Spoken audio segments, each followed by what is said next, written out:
Bienvenue dans ce nouvel épisode de Dans l'ombre du circuit. Aujourd'hui, je suis avec Enzo Peugeot, un pilote F4.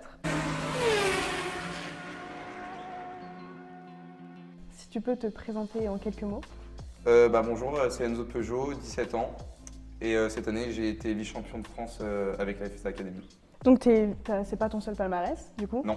Parce que tu commences très jeune le karting, Ouais. à l'âge de 10 ans. À la base, tes parents, ils sont pas vraiment dans le sport automobile. Non, pas du tout. Mes parents sont dans la restauration. À 10 ans, on a fait du karting indoor Ouais. avec mes grands-parents et mon frère.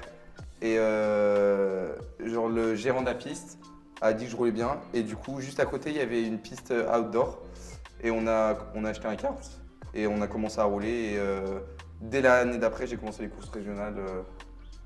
Donc, c'est à partir de là que c'est devenu d'un loisir à être pilote professionnel ou déjà juste après, quoi. Dès le début, on a commencé à rouler justement donc, sur les pistes des courses régionales et on s'est fait un peu repérer, on s'est fait accompagner au début par des personnes et c'est de là que c'est venu. Ça a été directement sérieux, pas trop loisir, quoi. Du coup, la compétition, c'est très jeune. Tu voyageais déjà beaucoup à ce moment-là? Non, plus en France nationale.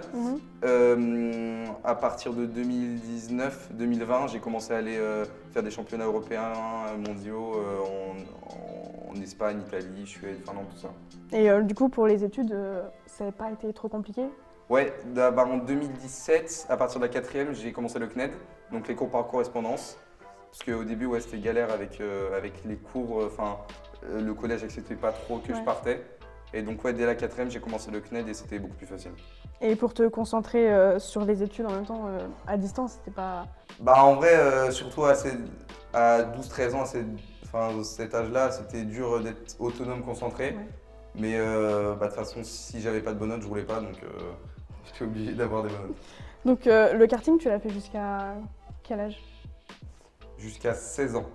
Et après, tu passes en monoplace? Ouais, donc à 16 ans, j'ai fait le field racing.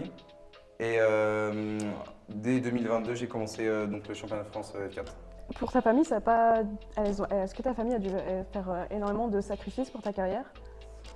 Surtout mon père, ouais, parce que c'est grâce à lui que je roulais et qui m'accompagnait sur toutes les courses. Donc beaucoup de sacrifices, il laissait son équipe au resto gérer tout ça et il m'accompagnait tous les week-ends. Du coup, en 2020, c'est une grosse année pour toi, entre guillemets. Tu deviens champion FFSA Academy Junior. Ouais. Comment tu te sens à ce moment-là quand tu concrétises ça? C'était un peu la concrétisation des 3-4 années précédentes en kart, Oui. avec une grosse récompense. Donc, et après, grâce à ça, j'ai commencé la monoplace après. Du coup, comme tu l'as dit, tu as commencé avec Field Racing. Ça se passe comment, la transition entre le kart et la monoplace? C'est quoi les grosses différences? Ça a été compliqué au début ou pas du tout? Ouais, ça a été compliqué, mais ça nous a été bien expliqué par Xavier Pompidou, Julien Poncelet, Jacques Villeneuve et Patrick Lemarrier. Oui. Donc on a été très bien encadrés sur les 5 premiers jours de stage. Donc ils nous apprenaient le freinage, le transfert de masse, tout ça. Et ce qui est le plus dur, ouais, donc c'est le freinage et le poids de la voiture. C'est pas du tout comme un kart, quoi. Donc, du coup, Field Racing, comme tu as dit, ça a été fondé par Jacques Villeneuve et Patrick Lemarrier, deux grands noms du sport automobile. Ça fait quoi d'apprendre aux côtés de personnes aussi expérimentées? On se dit qu'ils étaient en Formule 1, donc c'est pas des conseils à prendre à la légère. Donc, faut direct être sérieux et essayer de les impressionner, quoi, essayer de taper dans l'œil. Du coup, après, tu commences en F4. Ouais. Et du coup, forcément, c'est un peu la cour des grands. Comment est-ce que tu te prépares physiquement et mentalement avant chaque course? Je me suis énormément préparé donc, de la transition de karting à monoplace. Oui. Et pareil mentalement, donc j'avais une sophrologue qui me préparait pour ces grosses échéances. Et du coup, le quotidien d'un jeune pilote, comme tu es actuellement, c'est quoi chaque jour? Donc là maintenant, j'ai eu le bac et je suis plus trop des cours, mais avant, en gros, c'était le matin, donc je faisais les cours avec le CNED. Donc je faisais mes leçons, tout ça, mes devoirs que j'avais à rendre. Donc j'avais un programme toute la semaine. J'allais 3 fois par semaine au sport. Et donc les après-midi. Et sinon, je couplais ça avec du simu, justement de la sophrologie. Et des fois, j'allais faire du footing, du vélo, tout ça. Et justement, tu es en compétition sim racing aussi? Ouais. Ça apporte quoi en plus à ta carrière? Bah, je pense que ça m'a beaucoup aidé justement parce que j'avais eu mon simulateur pour m'entraîner un peu en kart. Et ça a été juste après, j'avais fait la transition en monoplace et ça m'a beaucoup aidé sur justement apprendre la piste et surtout sur les courses, vu que je faisais beaucoup de courses et sur comment me dépasser, tout ça, appréhender. Vu que dans une monoplace, on ne voit pas tout comme en kart, donc appréhender les distances entre les voitures, tout ça. Donc je pense que ça m'a énormément aidé sur la lecture de la course et surtout faire attention quand on double tout ça. Donc je pense que ça a été très bénéfique. Là, tu fais encore du sim racing? Ouais. Ça se passe comment?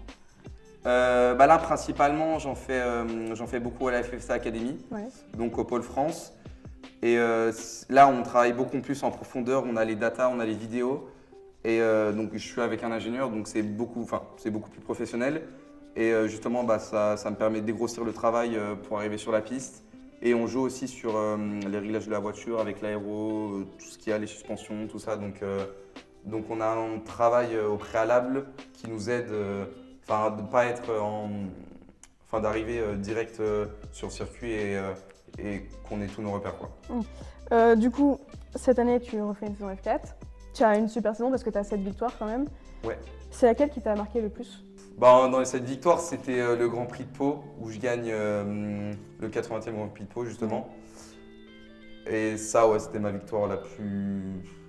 Enfin, je vais pas dire. Enfin, c'était la meilleure, quoi. Donc, parce que ça a été difficile parce qu'on a commencé sous le sec. Il y a eu un drapeau rouge. On a dû changer tous les pneus vu qu'il pleuvait. Et on est reparti, donc on a dû se remettre dans le mood, tout ça. Et surtout qu'il avait plu pour les qualifs. Mais du coup, il fallait se remettre dedans vu que c'était sec. Et ouais, donc je pense que c'était la plus honorable, quoi. Okay. Toute la saison, tu as été en lice pour le titre. Comment est-ce que tu as su gérer cette pression? Au début, c'était. Enfin, évidemment, en commençant cette saison, l'objectif c'était le titre. Au début, j'avais pas forcément pression parce que j'étais deuxième, troisième, mais j'étais toujours en lice pour le titre. Mais à partir de Misano, à partir plus de Lédenon, et même Misano, il y avait beaucoup plus de pression sur ça parce qu'on savait que nous deux, on était détachés par rapport aux autres et que ça allait jouer entre nous deux et on jouait tout le temps entre 15-10 points d'écart. Ouais. Donc j'ai bien réussi à gérer la pression, je pense. Mais finalement, du coup, tu finis deuxième au championnat sur la toute dernière course où tu finis du coup deuxième. Ouais. Est-ce que tu es déçu d'avoir perdu le titre ou pas du tout? Si, forcément, je suis déçu d'avoir perdu le titre, mais après, on peut pas dire que c'est une mauvaise saison parce qu'il y a eu quand même 7 victoires. Et justement, s'il y a une chose que tu devrais retenir de cette saison, c'est quoi? Positif ou négatif? Les deux. Négatif déjà, c'est les qualifications. Où quand je partais en qualif, j'étais pas dans un bon état d'esprit. Et je prenais pas la qualif je faisais pas les bonnes choses au bon moment. Et surtout au niveau des aspirations, tout ça. Donc pour l'année prochaine, il faut vraiment que je travaille sur ça. Et après, les points positifs, c'est le rythme en course, les dépassements, gérer la course surtout, vu que je jouais le championnat, pas trop en faire. Donc vraiment, ouais, ce point positif et le point négatif. Du coup, la saison est finie depuis un petit mois. Tu te prépares déjà pour la saison prochaine? Ouais, donc dès la fin du Castellet, la FSA m'a appelé au Mans pour me préparer le plus possible pour dès les tests hivernaux qui ont déjà commencé. Donc vraiment me préparer à fond pour le début de la saison prochaine. Le programme pour la saison prochaine, c'est quoi? Donc l'année prochaine, normalement, c'est FRECA, donc la F3 européenne. Donc pareil, l'objectif, prendre l'expérience à fond. Et je pense, petit objectif, premier rookie pour l'année prochaine, ça serait déjà pas mal. 4 questions d'abonnés.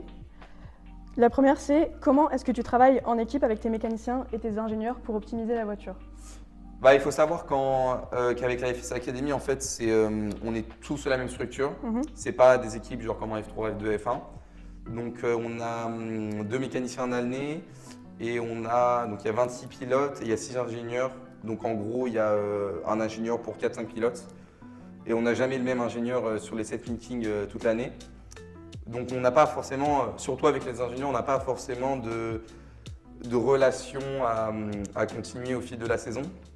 Mais on essaye de travailler avec chacun des ingénieurs.